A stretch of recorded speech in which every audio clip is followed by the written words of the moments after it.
Hello and welcome to our Amplitude Digital Director's Cut. Every once in a while, here we go behind the scenes of recent research and ideas and articles, and we go much, much deeper. So I'm Jeff Ferguson, founder and partner of Amplitude. Also with me is Jeff Ferguson, head of production and partner as well. Jeff is just back from the State of Search conference where he was a featured speaker. Very cool. And today we're talking about shallow linking. And this is the subject of Jeff's most recent article in the Search Engine Journal. It's titled, "The Link Building Tactic You're Not Using. Shallow Links." Sounds like an action movie. Very cool. So, Jeff, this is where maybe I'll start. There's a lot to talk about in this article. Right. So say I have a great website. It's filled with great content. I go to a tool like SEMrush, and the inbound link counts look good. So am I winning or I'm not at this point? Yeah, it's a great question. I mean, and it's a great question on multiple fronts. I mean, I think the understanding as far as linking goes is that one of the big lessons everybody wants to know about first and foremost is the idea that it's not always about quantity, but it's about quality. But I think that as a concept has really been beaten in everybody's heads enough. And, unless you're really brand new to this concept or whatever it is, it's not necessarily about like, hey, look, I've got the big number, whatever it is.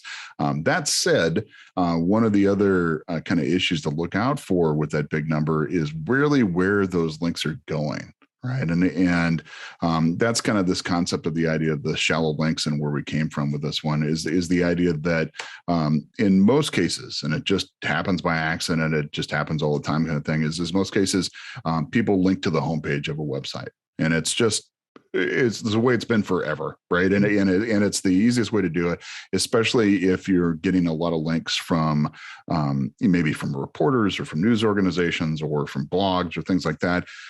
There is an inherent, like, I don't want it's laziness might be it, but that might be too harsh a word. But the idea is kind of like, hey, look, I gave you your link and that's what you were looking for. Here's your link and it's going to go where it's going to go, whatever. And that's where it is.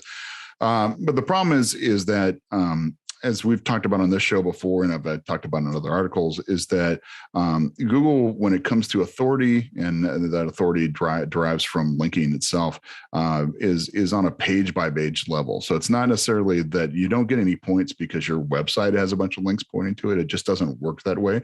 It's something where Google really wants it to be very specific. So a link from one specific page to another specific page as far as the topic goes. Now, there's some confusion that has happened about this for years, and it even came up on a discussion on Twitter after this article came out, where what can happen is that even with all the links going to the homepage, and if you've got a nice internal linking structure, right, those internal links that will go from like your homepage down to lesser pages as well, do kind of share some of that authority. So it does spread it out throughout the website a little bit, but it's not the same thing as like the website itself getting all the authority. It's really that your homepage is kind of sharing its authority with lesser pages, and then it kind of webs out and spreads out like a little diagram that you've seen before, a little tree diagram, I guess the best way to do it. And that's where it shows the information. But it's really kind of the same idea of like, and I say this in the article, like trickle down economics, right? It's the idea that we know that as a concept doesn't really work. Like the money never really does make it to the bottom in trickle down economics. And in this case, Yes. the same thing goes with authority when it comes to SEO, in the sense that where like that authority is shared and it does go to other pages and things like that, but it's not the same authority as what you get up top, right? It's not the same amount of money, and it's getting split up over more and more pages. So it's thinning out as it goes. And so by the time what may have been a really powerful link from like the Wall Street Journal, something that goes to your homepage, by the time it actually trickles down to maybe a really specific product page that you're talking about, it's very minuscule. It's taken a lot of the teeth out of that link. So that's where we came with the concept. The real thing that you're kind of recommending here is the concept of deep links, right? But we call it shallow links in this case because that's what the problem is, right? The problem is that you're shallowly linking to just the homepage more than you could, or maybe like the product grouping pages or something, but it's not necessarily going to a very specific product page. And that's where the problem rises. Very interesting. So now I've kind of gotten a sense like, so I need to understand what are the shallow links here and how do I find them?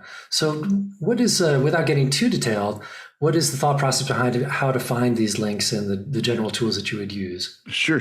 So if you decide to read the article on this one, the our watchers and visitors, whatever it is, that I do a nice step-by-step on this one on how to take it through in a general sense through a lot of the tools that are out there. And that is kind of the good news, is that a lot of the tools at least let you do things like download a link profile. And you can get this actually from Google itself in most cases, but sometimes it's easier to get it through like an SEMrush or an Moz or whatever it is. And you can actually get a nice big list of all the links that are going to your website in general, right?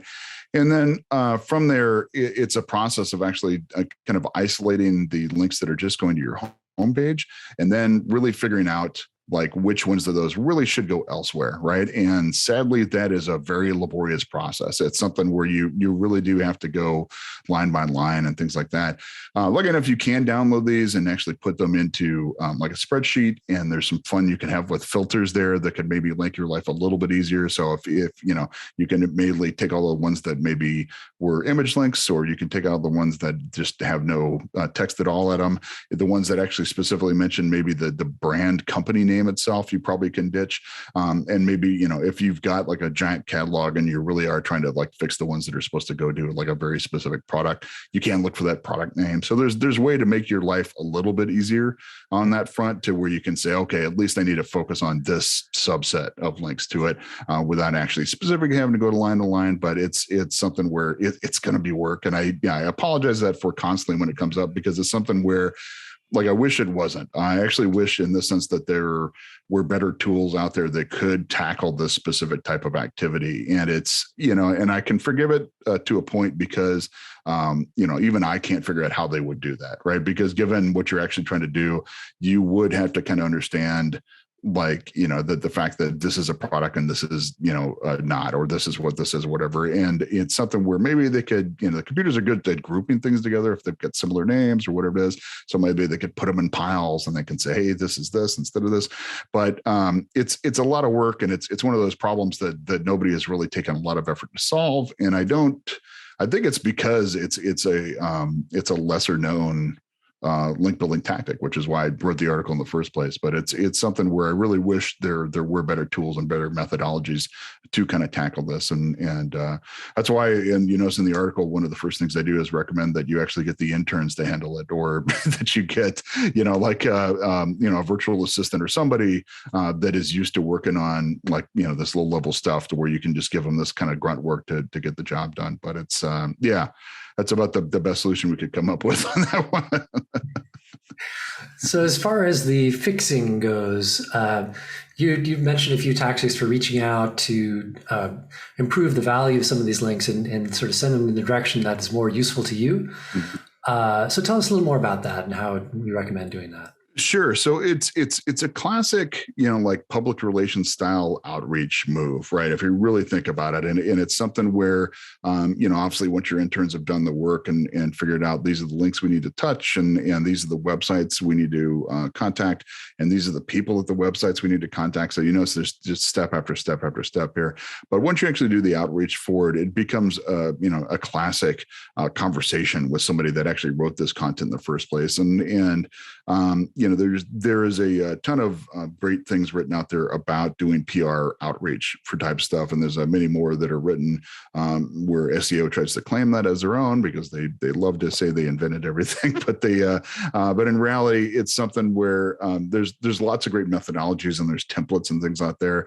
I kind of provide like a basic one in there with the idea of, like, you know, make sure you kind of start with thank yous and for the link in the first place, and really kind of do a very simplistic explanation of why you're asking for this change and things like that. You know, and just, you know, again, like, you know, thanking them along the entire way for making this change, is whatever it is. And even I built into the process, like, just be prepared for disappointment. There's plenty of times where they won't write back at all. Sometimes they'll write back and tell you, like, they actually can't control that kind of stuff, or they don't have time, or whatever it is.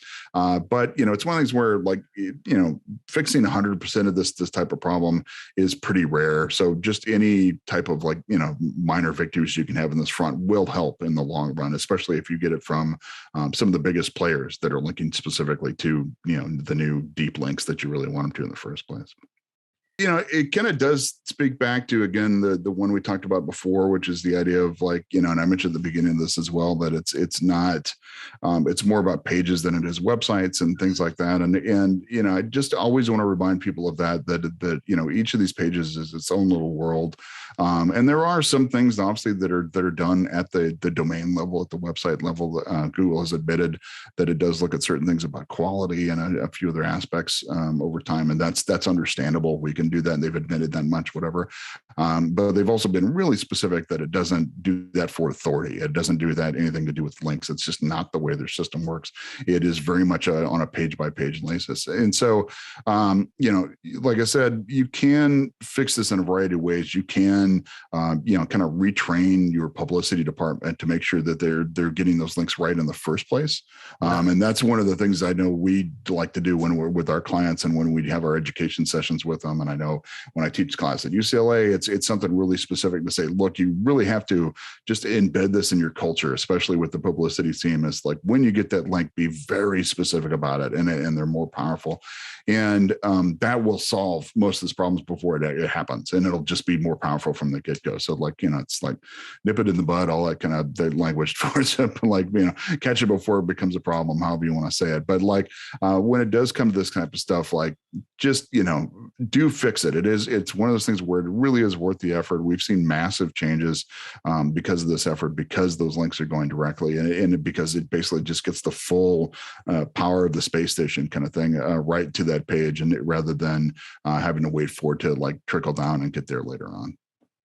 I guess just as a follow-up question to that, when you're instructing the PR teams, how do they marry up, the subject of what they think the article is going to be with the right page, as far as, with a limited understanding of SEO, like what would be sort of a method that they would use with the SEO team just to understand, like, what would be our matrix of links or that kind of thing? Yeah, that's a great question to it. And I think the easiest way to kind of think about this stuff is the idea that, usually the publicity team is doing things for a very specific reason. It's usually like a product launch or review or something along those lines. So they will know that, like, hey, look, if you do get a link to this, it should go really to the specific product page. Or if you're talking about, hey, we've got a new summer line or whatever it is, that at least it goes to the page that's about that line. And this thing is whatever promotion page or whatever it is that you've kind of created to kind of push those things in the first place. But it doesn't necessarily have to be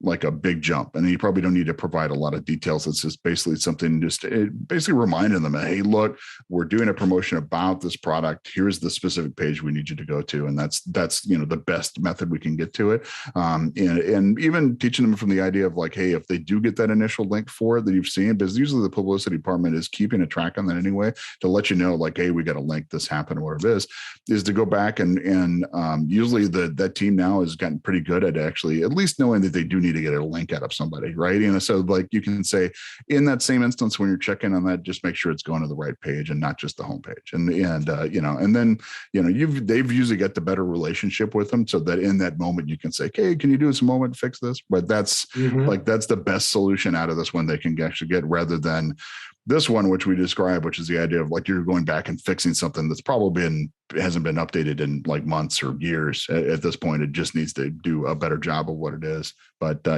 so like I said, catch it before it becomes a problem, and then your life's a lot easier. But if it isn't, then break out the interns and get to work on this list. Fixing those links. Yeah, that's really interesting, especially the idea of preparing ahead by doing it right from the beginning. And starting right now. Sounds like absolutely. Yeah, absolutely. All right. Well, thank you today for joining us here on our Director's Cut. Once again, Jeff's article in the Search Engine Journal is titled "The Link Building Tactic You're Not Using." Shallow links. Going to be adding a link to that in the description. And please reach out anytime to us here at amplitudedigital.com to talk about an online growth proposal for your business. Thanks again, and have a great day.